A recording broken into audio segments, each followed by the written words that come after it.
Honestly, it doesn't matter if you're a front end or back end. At some point, everyone opens the UI and gets stuck over here. One small change, nothing aligns. If that has ever confused you, you might want to subscribe, as this channel is all about understanding things properly. It was supposed to be a 5-minute fix, and now it's been half an hour.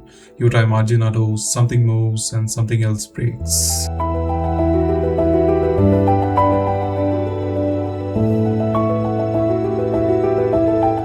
So what exactly is Flexbox? Flexbox is just a layout system.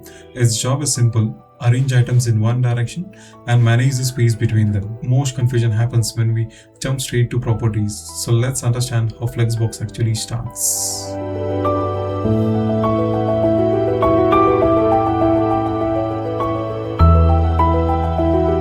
Everything in Flexbox starts here. Once Flexbox starts, the first thing it decides is direction. That direction becomes the main axis. There's one more axis perpendicular to it. That's the cross axis. Justify content works along the main axis.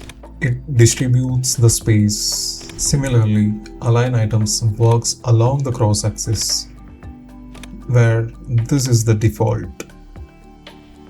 So if you look back at Flexbox, it's not just random. First it has a direction, and then there is a spacing along that direction, and finally there is alignment in the remaining direction. Flexbox actually has more properties, but now when you see them, you know why they exist, not just what they do. I have added a few links in the description where you can play with Flexbox yourself. One good exercise is this: add display flex to a container and don't change anything else. Just observe what actually changes. These are Flexbox defaults. And if you understand those, the rest of Flexbox becomes much easier.